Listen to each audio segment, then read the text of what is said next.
Alors moi j'ai un pote, il a failli devenir fou, parce que quand il mettait son ordinateur en veille, systématiquement dans les minutes ou les heures qui suivaient, il redémarrait tout seul. Voilà. Et d'ailleurs, il y a un moment donné, il a failli croire qu'il devenait dingo, quoi. Hein. Alors certes, mon pote, il était vraiment dingo, mais par contre, je lui ai expliqué que pour son ordinateur, c'était pas grave, que c'était facile à résoudre, et c'est ce que je te propose de voir dans cette vidéo. Complètement taré, mon pote.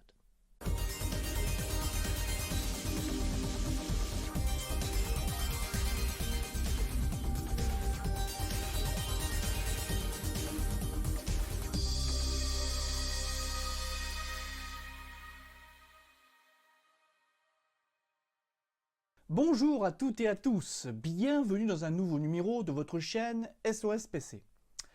Alors vous le savez, les sujets que je traite sur la chaîne répondent à vos besoins. C'est pour cela que régulièrement je m'informe afin de trouver quelles sont vos demandes récurrentes. Alors je me suis amusé à regarder sur le blog sospc.name quels sont les sujets qui sont les plus recherchés.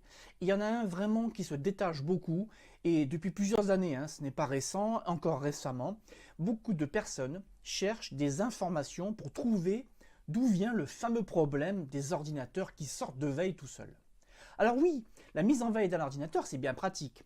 Alors je rappelle le principe, on met en veille l'ordinateur, on économise donc du courant, et lorsqu'on revient quelques minutes ou quelques heures après, le fait de cliquer, de rappuyer sur sa tour, on a en quelques instants la tour disponible.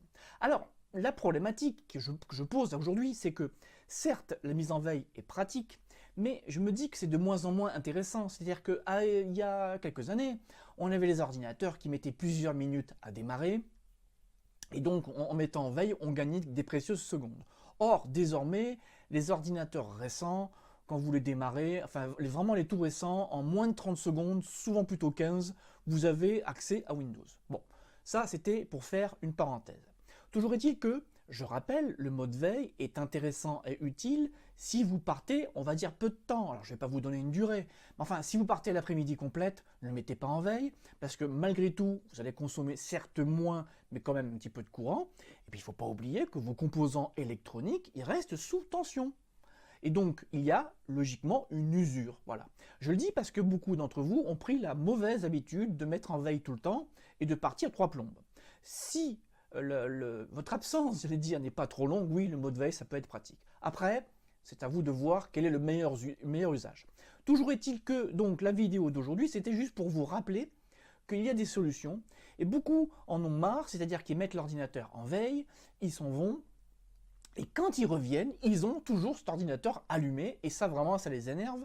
Je vois d'ailleurs dans les forums des gens qui crient, ils disent « je comprends pas, j'ai tout essayé et tout », voilà.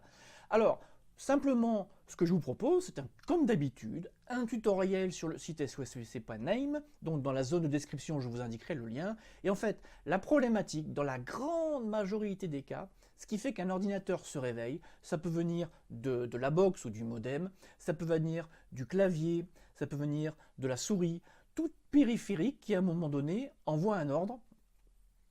Après, ça peut être tout bête, c'est-à-dire que vous avez votre souris qui est posée sur votre bureau, vous mettez votre ordinateur en veille, par exemple, et puis, je sais pas moi, vous effleurez le bureau, vous posez quelque chose sur le bureau en partant, et cette petite vibration est détectée par la souris, et hop, la souris pense que vous l'avez bougé, en fait.